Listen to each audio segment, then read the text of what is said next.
A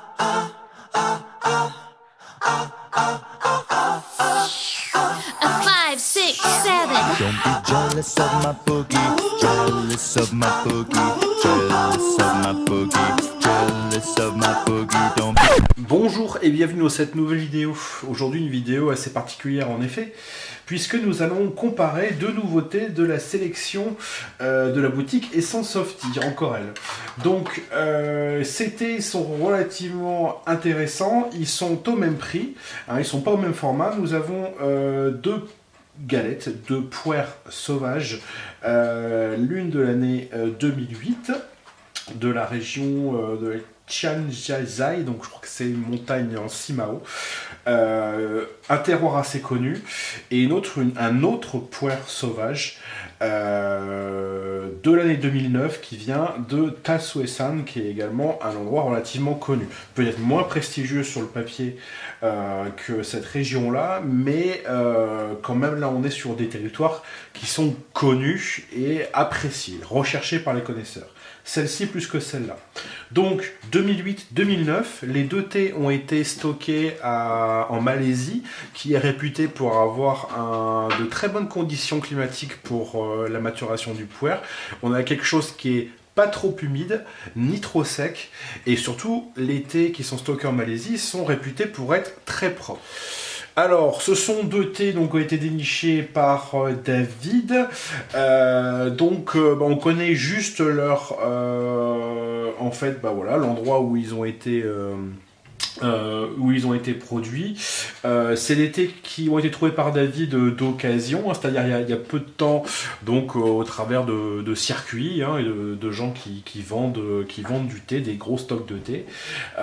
Du coup, David, donc c'est un peu son job, et c'est vraiment là où il excelle, c'est-à-dire il va chercher des puers qui vont être le plus âgé possible, mais il va pas choisir ceux qui coûtent des fortunes et des fortunes, mais ceux qui sont relativement abordables pour le commun des mortels comme nous, hein, à savoir que par exemple sur ce thé là on a un thé de 2008 c'est celui-là ou l'autre, je sais plus ce qu'il dit,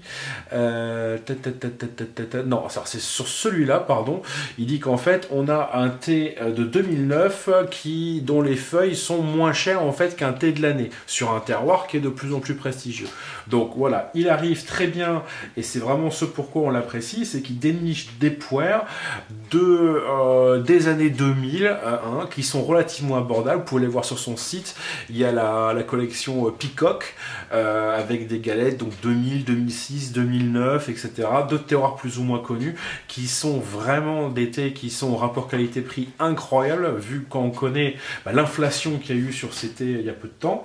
Et également David, toujours dans alors je ne pense pas qu'il teste tous ces thés qu'il trouve d'occasion entre guillemets, donc il ne produit pas lui-même contre les pesticides, mais il a le palais relativement affûté, et toujours est-il que pour lui ce sont des thés qui sont propres et consommables, car il ne détecte rien à la dégustation qui pourrait être le signe d'utilisation de produits phytosanitaires, etc. Et Dieu sait qu'il a le palais relativement entraîné. Donc voilà pour la présentation, deux puers sauvages 2008-2009, au même prix. On est à 90 pounds pour la galette de 400 grammes et à 45 pounds pour la galette de 200 grammes, donc on est au même prix.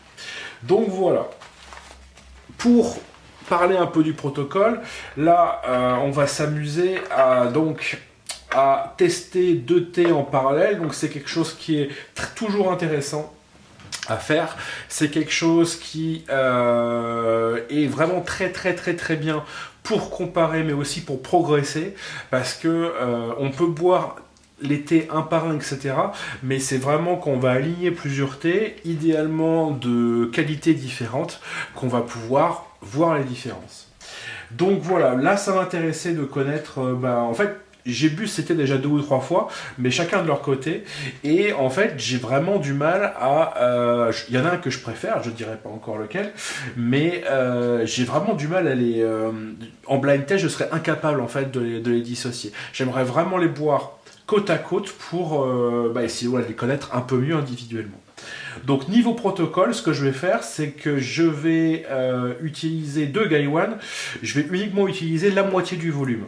Parce qu'en fait, voilà, quand on boit 2, voire 3 thés en parallèle, et ben à la fin, si on veut aller jusqu'à 6, 7, 8 infusions, et ça fait des quantités de thé avalées qui sont assez incroyables. Et à la fin, on sature complètement. Donc là, ce que je vais faire, c'est que j'ai pas des petits Gaiwan, si j'en ai un en fait, mais je voulais vraiment utiliser des Gaiwan qui étaient identiques, la même porcelaine, etc. Pour que, donc avec le même poids de thé, etc.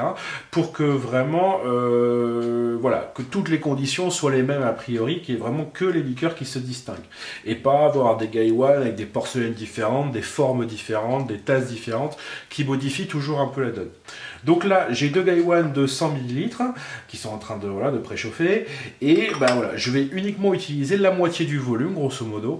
Et donc j'ai pris 3,5 g strictement pour les 2 thés. Donc voilà, ce que je vais faire, c'est que j'ai pris des tasses assez grandes, pas de pichet. Je vais infuser le même temps. Et puis je vais aller d'une tasse à une autre. Ça, c'est pour la théorie.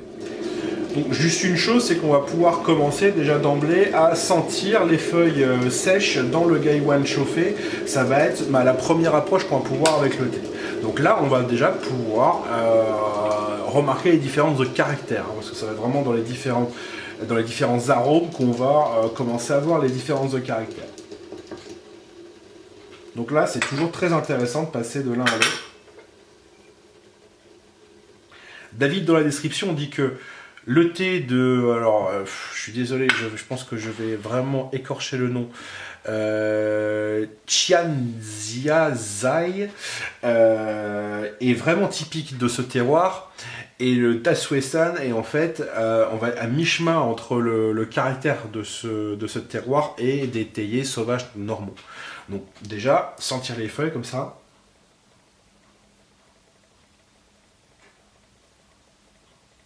Donc ce qui est intéressant dans ces cas-là, c'est de reset en fait son nez, de sentir de sentir de l'air normal et avant de revenir à l'autre, pour pas que tout se mélange en fait.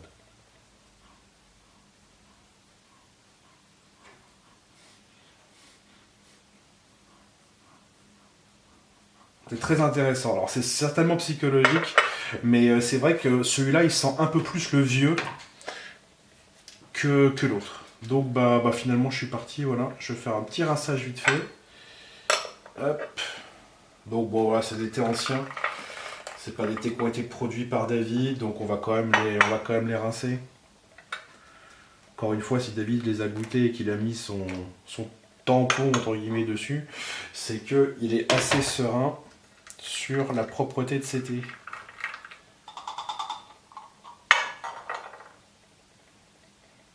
C'est très bien. Alors, c'est parti.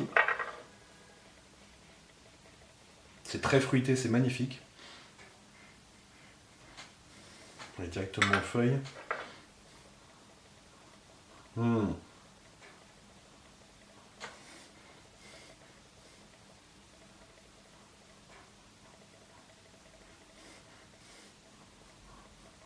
a quelque chose qui est un peu plus fruité ici. Hop. Je ne vais pas goûter le rinçage parce qu'on va quand même avoir beaucoup de thé à boire. Donc, par contre, le fond de tasse.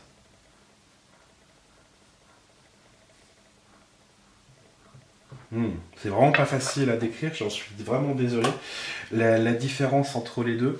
On est sur en plus sur le sauvage, on a des arômes et des saveurs qui sont très originales et vraiment pas faciles à décrire. En tout cas, c'est très propre. On n'a pas de goût de stockage humide, d'arôme de stockage humide, de choses qui sont un peu désagréables à la vieille cave ou dans un sens négatif. On est un peu plus sur le cuir là-dessus et plus sur le fruit du puer sauvage là-dessus. Hop, nous revoilà. Alors évidemment, dès qu'on commence une vidéo, c'est le téléphone, la sonnette, tout l'enfer qui se déchaîne pour empêcher que le bon déroulement des choses. Donc je suis désolé, la première infusion, elle a été happée par le quotidien. Donc je reviens directement avec cette deuxième infusion. On va dire que c'est comme s'il y avait eu un autre rinçage. Je vais faire comme si je n'avais encore rien bu. Hop, j'attends quelques secondes. Et voilà. Donc je remplis, on peut voir la moitié, j'essaie que ce soit à peu près à niveau, la moitié du Gaiwan, et je laisse 5 secondes entre les deux, de façon, c'est le temps de verse en fait, pour que ce soit à peu près le même temps d'une infusion à l'autre. Donc voilà.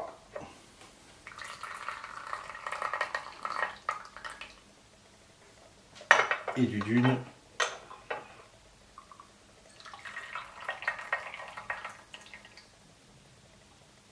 Et de 2. Voilà pour les feuilles. Je vais zoomer que vous voyez un peu mieux. Hop, je vais déplacer. Clac. Que vous voyez un peu mieux ces feuilles. Donc, comme ça, on a l'impression qu'il y en a peut-être plus ici que là. C'est juste la façon dont elles sont compressées.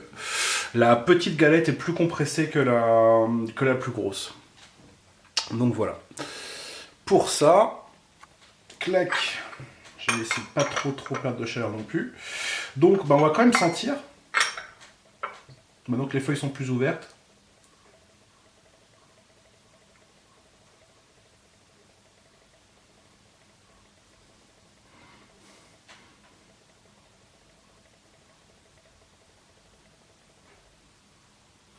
Donc voilà, alors, c'est pas facile, hein. Si je devais tenter de décrire, je dirais qu'effectivement ici on est un peu plus, ici on est plus sur le fruit, on est plus sur le caractère vraiment sauvage, tandis que là on est peut-être sur quelque chose qu'un peu plus céréalier, un peu plus vieux, on va dire, un peu plus, alors je sais pas si céréalier c'est le bon mot, on est sur quelque chose d'un peu moins puer jaune fruité, on va dire.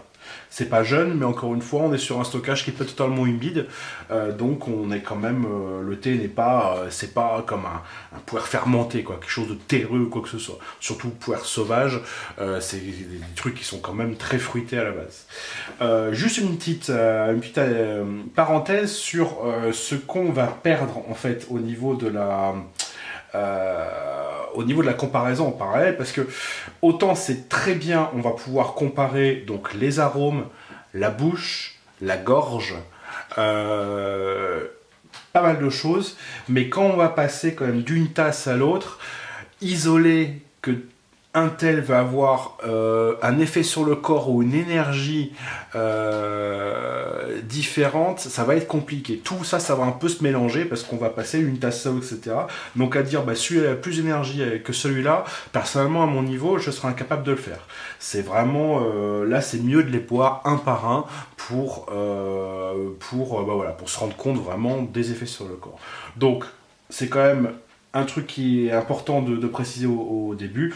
On va comparer pas mal de choses, mais pas, en tout cas pour moi, l'effet sur le corps, l'énergie, etc. Où ça va être un mélange des deux. Donc allez, c'est parti.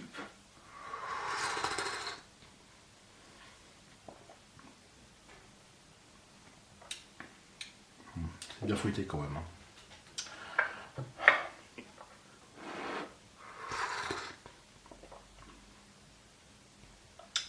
Bon, déjà, on est sur 2 thés de qualité, ça c'est sûr et certain. Il n'y a pas, la bouche est bonne, la gorge, hein, donc encore une fois mon critère numéro 1 personnel, au niveau de quand on avale, est-ce que la gorge se rétrécit ou au contraire comme si elle s'élargissait. Donc personnellement c'est très bien, on a des choses qui sont vraiment où justement on n'est pas dans le rétrécissement de la gorge, on a quelque chose qui est vraiment très ample et c'est quelque chose qui me plaît beaucoup.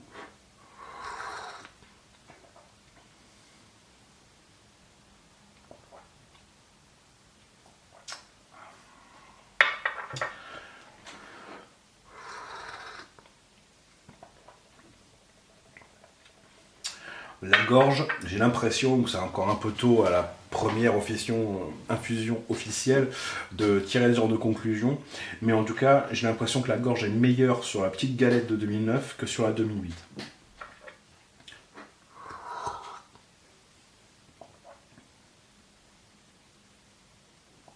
Ouais.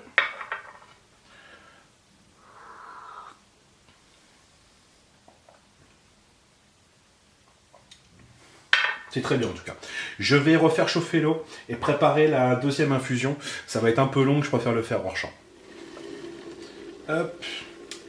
Je vais faire des liqueurs un peu plus concentrées. Alors évidemment là c'est pas le top, hein, le Gaiwan, pour la conservation de la chaleur sur un demi-Gaiwan, on n'est pas au top du top. Mais c'est pas grave, on va compenser avec des infusions un peu plus longues.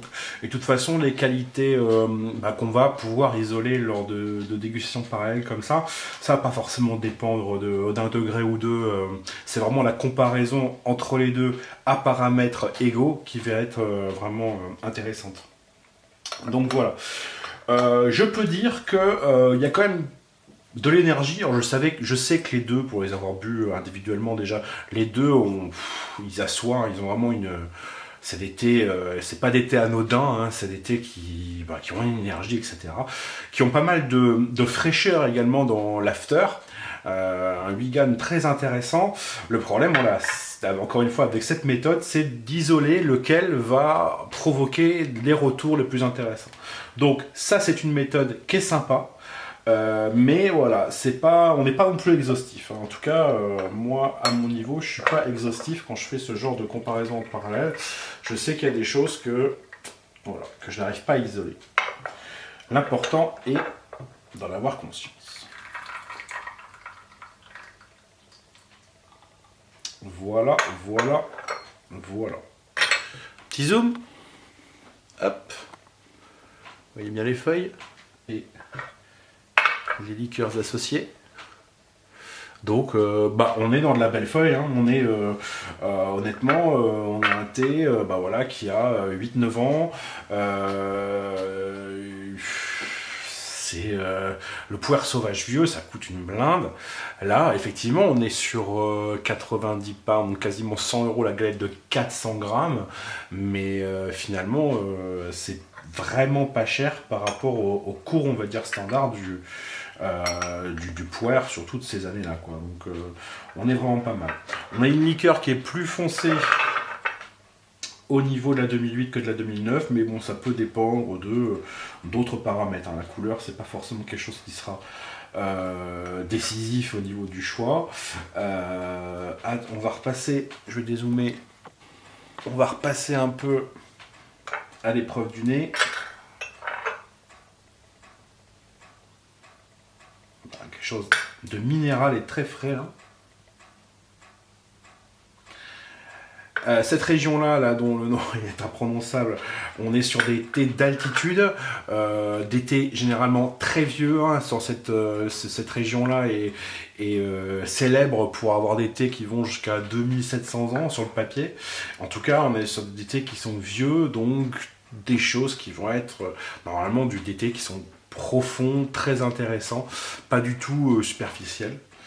Tatsuesan, je pense qu'on est de toute façon, on n'est pas sur des thés, des genoux non plus. Il n'y a pas d'indication sur le site sur l'âge des arbres, mais en tout cas, ce qu'il dit, c'est que l'environnement est vraiment incroyable dans la région et que on est au-dessus de 2000 mètres, donc on est sur des thés d'altitude, sur des vieux théiers propres, a priori, qui n'ont pas connu de produits phytosanitaires, donc on est vraiment pas mal.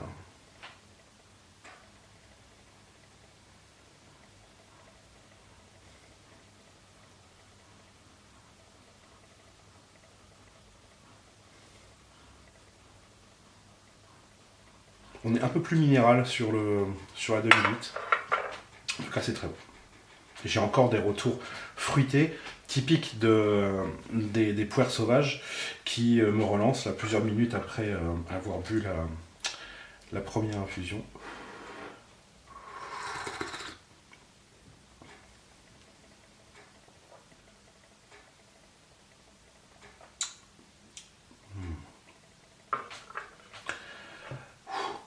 Celui-là, en tout cas, il déboîte, ça c'est sûr.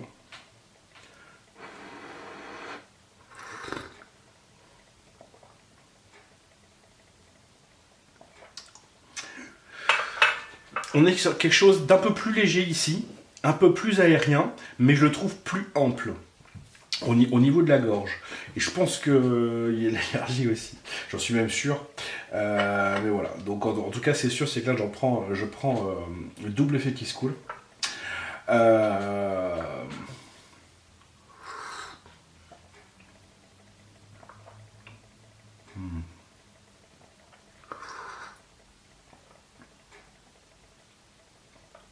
On est vraiment sur deux thés d'une superbe qualité, ça c'est sûr.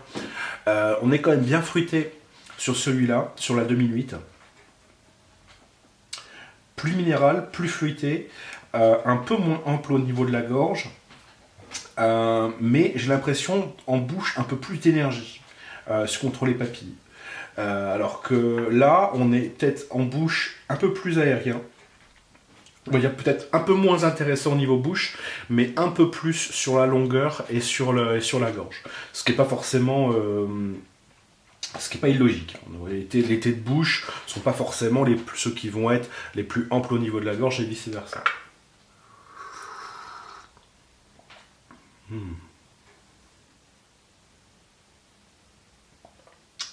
On a vraiment de belles choses en bouche sur celui-là.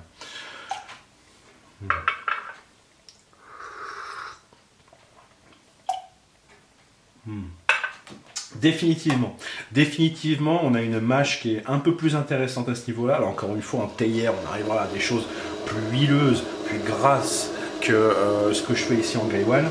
Également, la chaleur permettrait d'avoir une meilleure extraction, parce que plus le volume est petit, plus ça va se refroidir vite aussi. Donc là, je suis pas dans les conditions de température idéales, mais bon, encore une fois, je préfère voir comment va évoluer le thé sur une demi-douzaine ou un peu plus d'infusions sur ce genre de petit volume, plutôt que de saturer au bout de 3 infusions parce que j'ai bu trop de thé et j'en peux plus. Je me suis pris aussi trop d'énergie dans la tête. Voilà. Mais pour compenser, on va faire durer les infusions un tout petit peu plus longues. Que dire je vous encourage vraiment à faire des dégustations en parallèle de thé que vous connaissez. C'est vraiment quelque chose qui est très intéressant. On se surprend en fait à trouver, tout simplement parce qu'on compare immédiatement à quelque chose d'autre. Même sur des thés qu'on connaît, qu'on a l'impression de connaître vraiment très bien, et le fait de comparer immédiatement avec quelque chose d'autre, en fait, on va se rendre compte qu'il y a plein de nouvelles choses qui nous sautent aux yeux, aux papilles, etc. Et c'est vraiment, vraiment intéressant. Encore une fois, pour progresser, c'est super. Et le jeu ultime, c'est de faire à l'aveugle. Vous prenez 2 thés que vous connaissez bien, ou même un en fait, sur les sachets, sur plein de sachets que vous avez, vous préparez à l'avance des petites doses avec par exemple un code ou une couleur ou un truc comme ça, ou vous demandez à quelqu'un de vous préparer le truc. Bref, vous vous arrangez pour ne pas connaître à l'avance le thé que vous buvez, et vous allez voir, c'est intéressant. C'est plein de petits exercices qui vont vous permettre comme ça de progresser, parce que boire un thé comme ça tout seul dans son coin, c'est bien. On finit toujours. Chaque session permet d'apprendre quelque chose, ça c'est sûr et certain. Maintenant, on progresse quand même, si le but du jeu c'est de progresser évidemment, beaucoup, beaucoup moins vite que quand on va directement boire 2 thés différents, et évidemment, surtout si c'est 2 comparaisons ou 3 qui sont intelligentes, par exemple, pas forcément que du poire, mais par exemple des terroirs différents sur la même année, ou même terroirs des années différentes, enfin bon, vous voyez le principe. C'est vraiment intéressant et on apprend vraiment beaucoup, beaucoup de choses. Voilà, les feuilles continuent, petit zoom, clac, je sais pas si j'ai assez de lumière. Je vais peut-être allumer une petite lumière, parce que le temps breton, il fait beau, et puis après il fait plus beau, puis après il fait beau. Bref. Donc voilà, on a des jolies feuilles quand même. des jolies feuilles. Pas de brisure, ou quasiment pas. Du bon boulot, quoi. Des choses propres. Peut-être un peu plus de brisure dans la 2009. Alors, pour cette infusion-là, on va changer. Plutôt que pour le moment, j'ai toujours commencé par la 2008. Cette fois-ci, je vais commencer par la 2009. Parce que, bah voilà, la bouche, ça sera évidemment différent selon par lequel on commence.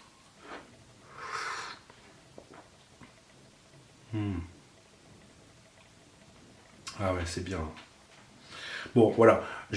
Avant de faire la vidéo, je savais que j'avais mon cœur penché un tout petit peu vers la Tassoesan 2009. Encore une fois, c'est très personnel parce que, voilà, on a un thé qui est moins de bouche, plus aérien, plus en gorge, et c'est vraiment des critères qui, personnellement, me parlent beaucoup. Ça ne veut pas dire que la bouche n'est pas intéressante, hein. Surtout qu'on ne peut pas la rendre intéressante avec d'autres paramètres. Mais là, encore une fois, c'est vraiment le passage d'une tasse à l'autre qui est intéressant.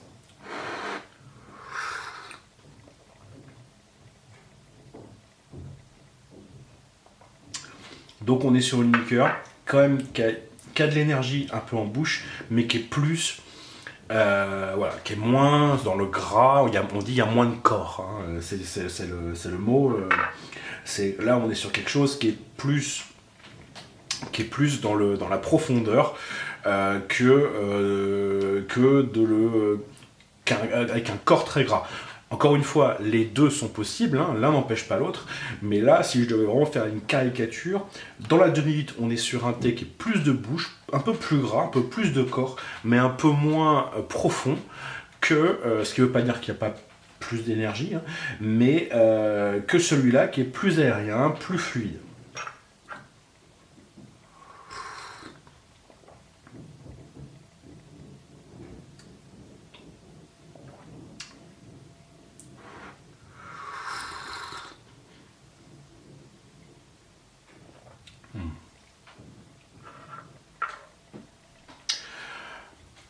On est fruité dans les deux cas. Là, je trouve quand même qu'il y a un peu plus de notes, on va dire, de poire, un peu plus avancé. Alors bon, il n'y a qu'une année de différence, donc peut-être, je pense pas que ce soit psychologique, mais pour moi, je retrouve des notes de poire qui ont plus vieilli en fait que là, où on est encore sur un thé qui n'est pas récent, mais qui a toujours des notes fruitées un peu plus jeunes en fait.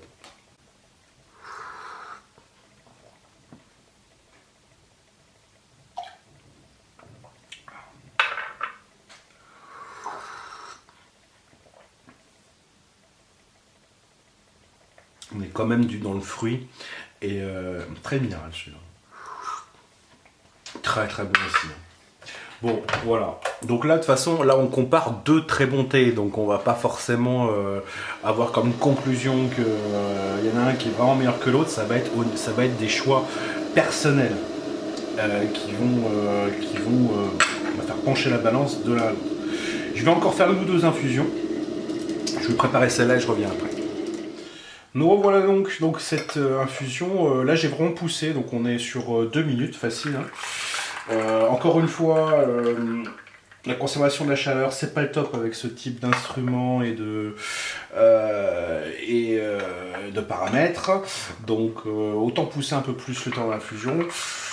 Pour la dégustation en parallèle, on pourrait aussi utiliser la méthode professionnelle avec le verre à dégustation, je crois que c'est 3 grammes, etc., 3 minutes, etc. On a différentes soupes. Donc ça, c'est un jeu qui est très intéressant à faire, qui est encore plus intéressant si on arrive à aligner je sais pas combien de thé. Et là, on voit vraiment de façon un peu plus ostentatoire, on va dire, les différences entre les thés, mais voilà, on fait là, mon but c'était de montrer comment on fait avec les moyens du bord, quoi, de façon pas très fancy ou sophistiqué. Voilà, on a 2 Gaiwan et on va les utiliser, pas mettre des choses hyper compliquées. Voilà, donc 2 minutes dans les deux. Les feuilles, elles s'ouvrent bien. On a vraiment des belles feuilles, hein. On a vraiment des belles choses. Ça mérite encore un petit zoom. Donc les liqueurs, voilà, toujours celle-là un peu plus claire que l'autre. C'est rigolo ça. Donc voilà, on a pas mal de bourgeons, des jolis bourgeons. Après, bon, c'est du poire sauvage. Donc beaucoup de bourgeons dans la tasse Fessan. Également du bourgeon dans l'autre, dont j'évite de prononcer le nom pour ne pas trop le massacrer. Plus de bourgeons, j'ai l'impression. Ah non, en fait, il y en a aussi.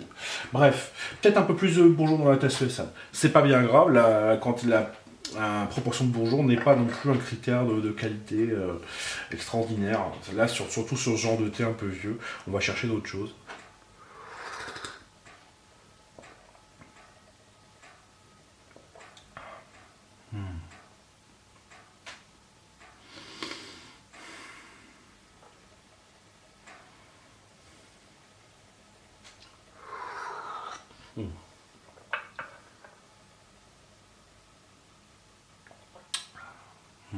Très bien, vraiment propre et tout. Celui-là, il mériterait vraiment d'y aller avec un gros dosage et vraiment d'avoir. Il est tellement propre que je pense qu'on peut vraiment le pousser très très fort. Ce que je ne manquerai pas de faire la prochaine fois que j'aurai un tête-à-tête avec lui.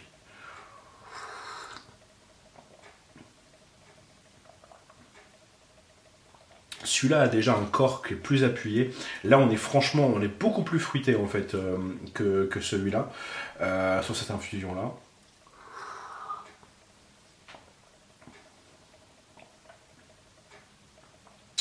Je pense qu'en fait, je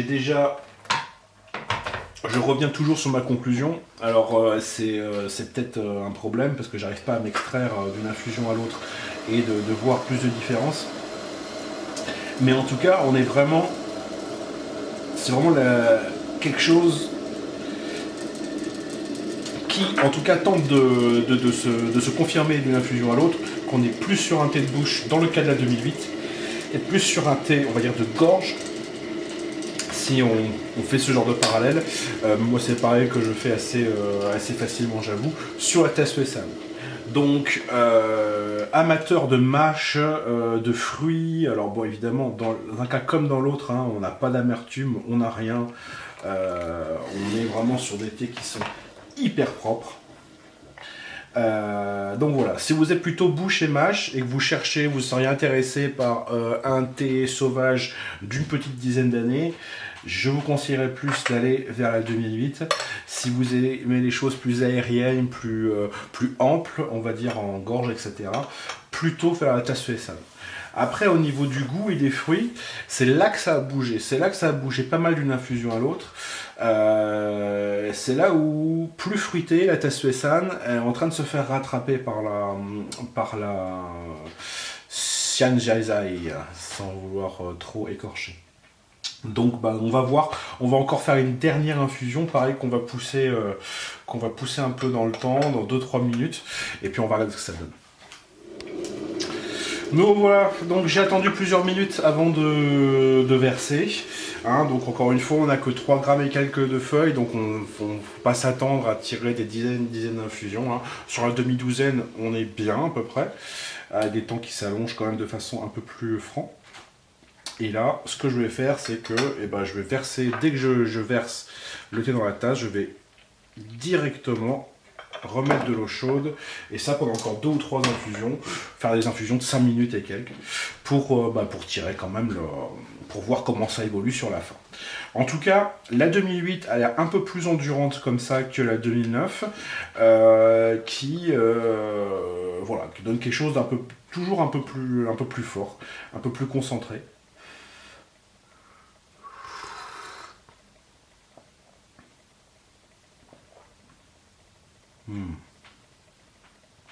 C'est vraiment propre.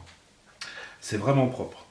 Trouver des thés qui ont une petite dizaine d'années et qui n'ont pas des saveurs un peu bizarroïdes, etc., de stockage, qui vont être comme ça, vraiment sur le fruit, où il ne va pas y avoir une astringence, surtout ça, une astringence qui vient choper les papilles et qui se transforme rapidement après avoir avalé en une espèce de sécheresse où on a envie de manger ou de boire un truc pour faire passer ça, mais qui vont continuer sur le fruit, avoir quelque chose d'agréable, qu'on a envie de garder et qu'on va garder en bouche pendant très longtemps, c'est rare, ça se paye cher et vraiment, c'est vraiment un super boulot que d'arriver à dénicher ce genre de thé au prix où ils sont. Pour la petite histoire, sur la 2008 là, en fait le vendeur qui lui a vendu les galettes ne voulait pas qu'en fait qu'il les commercialise avec l'emballage d'origine, parce que lui, ou alors c'était quoi, c'est lui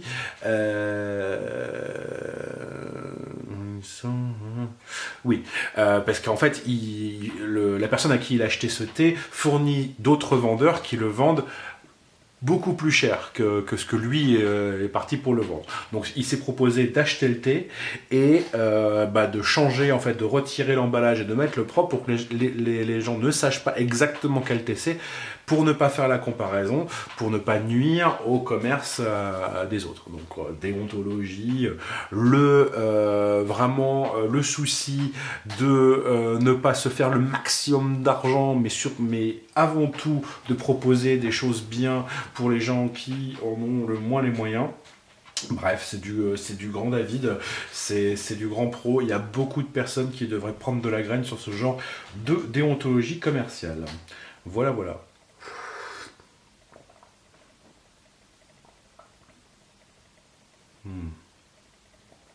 J'admire. Effectivement, on est moins sur le fruit. Alors peut-être que c'est une question de concentration ou je sais pas quoi. Peut-être que je me suis gouré. Mais en tout cas, là, on est plus sur le fruit, plus sur la mâche, plus sur la bouche. Là, on est un peu plus aérien. Mais quelle profondeur!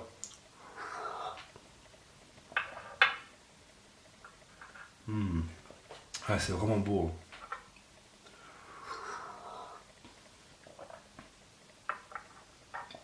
Après, si vous êtes plus réceptif au gras, aux saveurs, etc., ce qui peut être le cas, par exemple, je dis par exemple, si vous débutez, au début c'est pas évident d'avoir des sensibilités par rapport à la gorge. Je dis pas que c'est une finalité, que c'est une évolution dans le bon sens, parce que chacun boit comme il veut pour les critères qu'il ou elle veut, mais en tout cas je pense que ça plaira directement à des gens qui cherchent en plus le caractère sauvage, et a fortiori le caractère sauvage qui a un peu évolué dans le temps.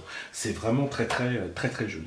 Mais je me prends la double dose là d'énergie, je transpire, en tout cas c'est assez impressionnant.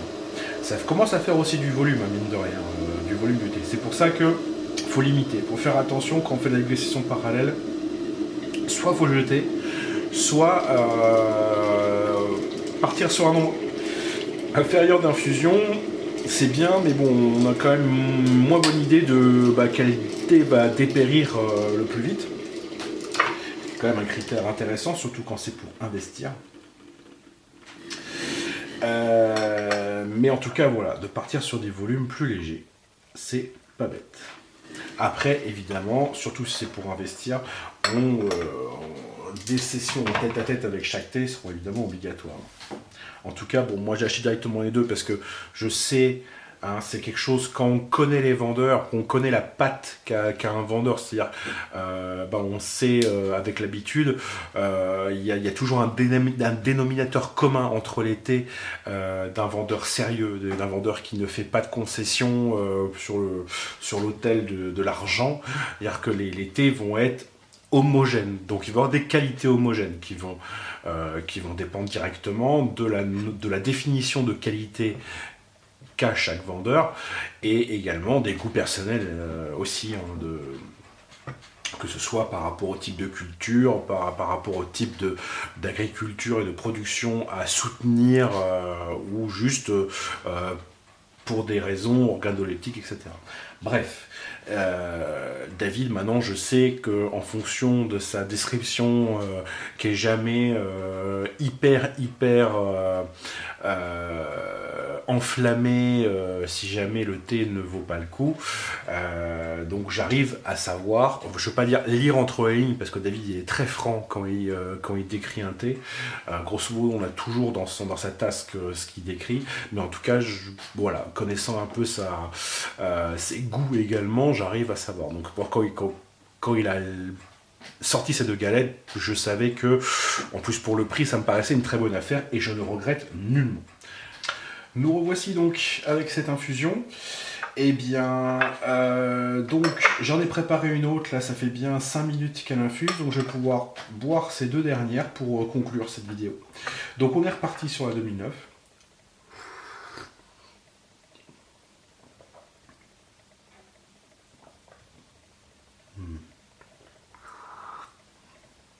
Je pense que je ne vais pas changer mes conclusions.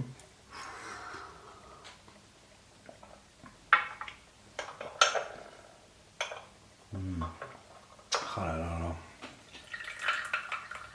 En tout cas, on est vraiment en face de deux très bons thés.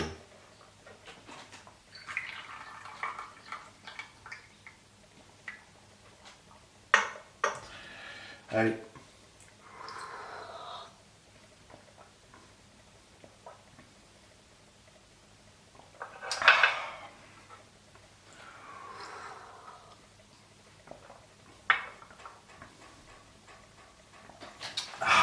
Bon, et ben voilà, on va pouvoir conclure cette vidéo. Donc, 2 thés. La Taswesan 2009. Je sais pas s'il y a assez de luminosité pour qu'il fasse une mise au point. Voilà. Et la Shanzai Jiaizai 2008. Donc 2 thés sauvages, des puers sauvages. Hein, deux très bonnes factures, d'une propreté incroyable par rapport à voilà, l'âge, à la façon dont ça a été, conservé, etc. On a le caractère sauvage, on est donc sur des prix à peu près une centaine d'euros pour 400 grammes et donc 50 euros pour 200 grammes, donc le même prix. La 2008, donc la grande, va être un thé un peu plus de bouche, avec des saveurs sauvages, un peu plus sucrées, un peu plus concentrées. On va avoir quelque chose vraiment qui se tient très bien et au fil des infusions, qui va continuer à être propre, qui va s'affirmer sur le fruit, etc. L'autre va être plus aérien, plus léger, mais continuer à offrir des choses de qualité. Sur aucun des 2 thés, on va avoir une amertume ou une astringence désagréable. On va avoir une longueur sur les 2 thés, une longueur qui va être très intéressante, pas sur de la sécheresse désagréable. Donc là, on est vraiment sur des thés, des vieux théiers, on n'a pas de produits chimiques, on est vraiment sur des choses qui sont très propres, très amples, très profondes, avec personnellement une petite préférence pour la petite galette 2009 qui va être donc plus aérienne, plus profonde en gorge, et les 2 enfin vont avoir une énergie qui est palpable. Ça va être des thés qui vont être lourds, vraiment à ce niveau-là, qui vont être très intéressants au niveau énergie. Voilà pour la conclusion de cette vidéo. Je vous dis à bientôt pour de nouvelles dégustations. Au revoir. Come girl, put the bass in your walk.